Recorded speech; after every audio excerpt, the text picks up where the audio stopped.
વિસનગર તાલુકાના ગુંજા ગામ કોમી એકતા અને સામાજિક સમરસતાની જીતતી જાગતી મિસાલ। મહેસાણા જિલ્લાના ગુંજા ગ્રામ પંચાયતમાં આજે લોકશાહીનો સાચો ઉત્સવ જોવા મળ્યો છે। અહીં હિન્દુ સભ્યોની બહુમતી હોવા છતાં સૌએ એકસૂરે રહીને જનાબ વાજીદ અલી ખાન અમાનુલ્લાહ ખાન પઠાણને બિનહરીફ ઉપસરપંચ તરીકે ચૂંટી કાઢીને સમગ્ર ગુજરાતમાં કોમી એકતાની અનોખી મિસાલ રજૂ કરી છે। પરિવાર અને વારસો। વાજીદ અલી ખાન એ બારહગામ ગુજરાત સુન્ની મુસ્લિમ સિપાઈ સમાજના સિનિયર ઉપપ્રમુખ જનાબ અમાનુલ્લાહ ખાન પઠાણ સાહેબના સુપુત્ર છે। પિતાના સેવાના વારસાને તેઓ ગુંજા ગામના વિકાસ થકી આગળ ધપાવશે। શૈક્ષણિક લાયકાત અને પ્રતિષ્ઠા માત્ર સેવા જ નહીં પણ ઉચ્ચ શિક્ષણમાં પણ તેઓ મોખરે છે।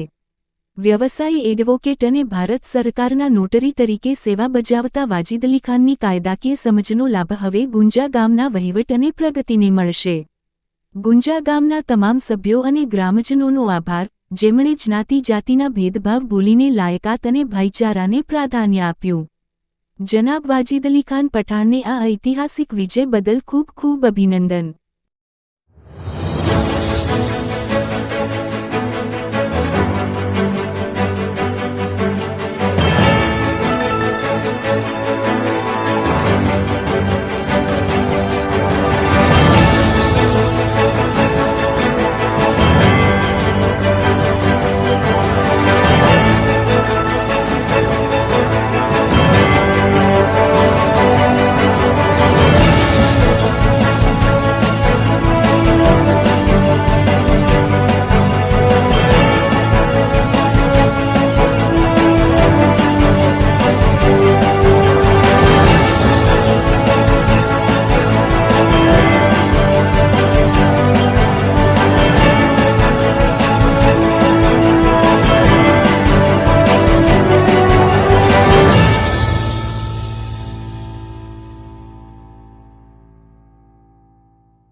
ઉપસરપંચની પેટા ચૂંટણીમાં અમારા ગુંજા ગ્રામ પંચાયતની અંદર વિસનગર તાલુકા પંચાયતમાંથી ચૂંટણી અધિકારી તરીકે શ્રીમતી એનજી પટેલ સાહેબ આવ્યા હતા, વિસ્તરણ અધિકારી, ને એમને ઉપસરપંચ તરીકેની ચૂંટણી કરાઈ. એની અંદર અમારા ગુંજા ગ્રામ પંચાયતના સરપંચ સાહેબ અને સદસ્યશ્રીઓ બધા હાજર રહ્યા હતા.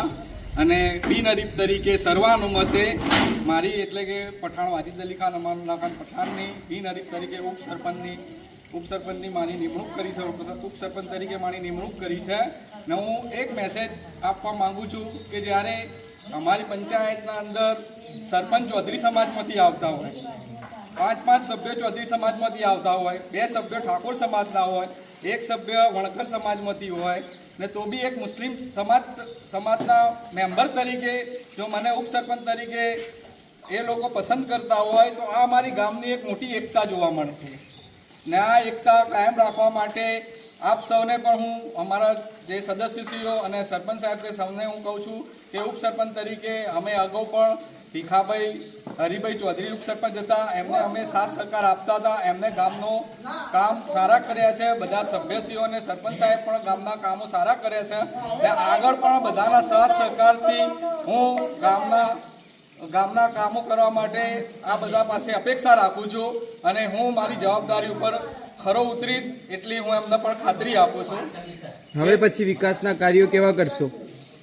હવે પછી વિકાસના કાર્યો જે ગામમાં વિકાસના અગાઉ પણ અમે કાર્યો કર્યા છે, રોડ, રસ્તા, લાઇટ, પાણી, આરોગ્યની સુવિધાઓ, શિક્ષણની સુવિધાઓ, જે કંઈ સુવિધાઓ હજી પણ બાકી રહે છે એ પૂર્ણ કરવા માટે હું પોતે અને મારા સરપંચ સાહેબ અને મારા પંચાયતના સદસ્યશ્રીઓ અમે આગળ પણ જે કાર્યવાહી હશે ખંતપૂર્વક નિભાવીશું અને કરીશું. એ અમારી ફરજ છે ગામ પંચાયતના ઉપસરપંચ તરીકે એ અમે પૂરી કરીશું.